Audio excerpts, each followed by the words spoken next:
In 1986, I was 21 and taking a year off college due to lack of funds, living in my aunt and uncle's basement in Bothell, Washington, and working a swing shift job at a company that installed overhead fire prevention sprinkler systems in large buildings.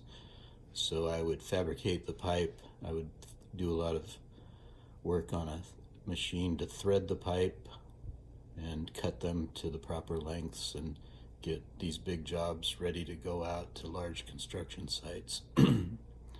And by day, I fancied myself a poet.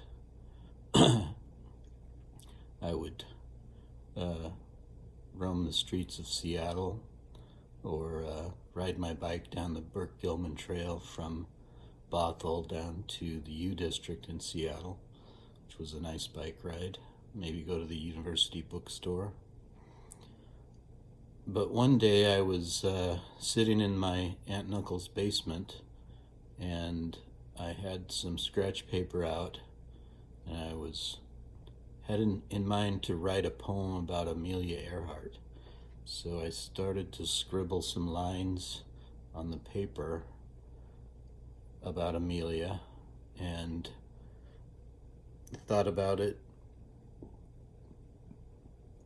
wrote some, thought some more, wrote some more, and eventually it seemed to be going nowhere, so I crumpled up the paper and threw it in the garbage and reached over to the radio, which was up on a shelf just near where I was sitting, and I flipped the radio on, and by an odd coincidence, there was a Joni Mitchell song playing on the radio that I'd never heard before called Amelia. And the refrain of the song, it's quite a wonderful song. Later I bought the album and it became one of my favorite albums. But that was the first time I'd heard it. It was on the radio right after I'd been trying to write this poem about Amelia Earhart. And the refrain was, Amelia, it was just a false alarm. So I thought that was kind of funny, just a funny little coincidence. The kind of a cosmic joke at my expense, which I appreciated. And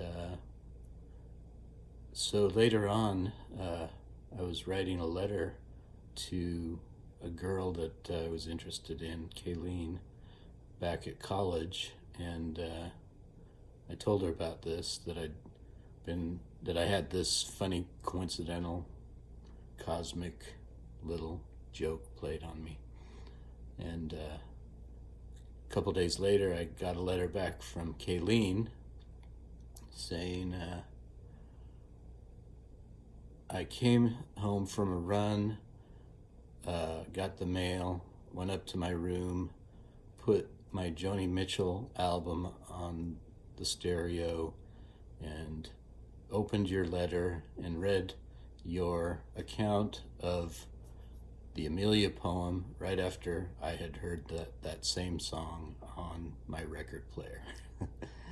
And so it was funny that, the cosmic joke seemed to be perpetuating like circles from a pebble thrown in a pond, as if my little Amelia pebble was reverberating out, and the coincidence and the cosmic joke was expanding beyond my little world. So that was the end of part one of the story, this letter from Kayleen telling me that the coincidence had perpetuated itself in her experience. But then now fast forward to the year 2012, I believe it was. I was hosting a poetry open mic on the campus of Washington State University and Eastern Washington University in Spokane. the River Point campus. I had this lunchtime literary open mic called Naked Lunch Break. And at one of these, I told this same story that I've just told you about the funny coincidence with the Amelia poem. And then that was early on in the hour, or the hour and a half of this thing. And towards the end of that hour, some people got up and read, and we'd come to the end of the hour, and one of the regular readers showed up late, and she hadn't heard me tell this story, but she came in, and I said, "Oh, hey, we're about to finish, but would you like to come up and read something?" And she said, "Oh yeah, I happen to have something. I'd like to share it." And so she came up and she read a poem about Amelia Earhart.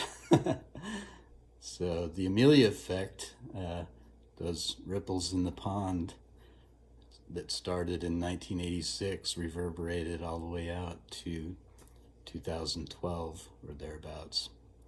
And maybe that was the end of it, but about a year, maybe 2 years later, I went to fundraiser sort of thing where artists and poets collaborated, and then they would sell the products of their collaboration. And one of these collaborations resulted in this beautiful print of a poem, and when I read the poem, I had to buy it, and it now hangs in my office. I won't try to recite the whole poem to you, but about halfway down the poem, there's a line that says, "This is the Amelia poem." So there we have it again. These strange cosmic reverberations from 1986, and who the hell knows what's going on with that, but it makes life interesting. Thanks.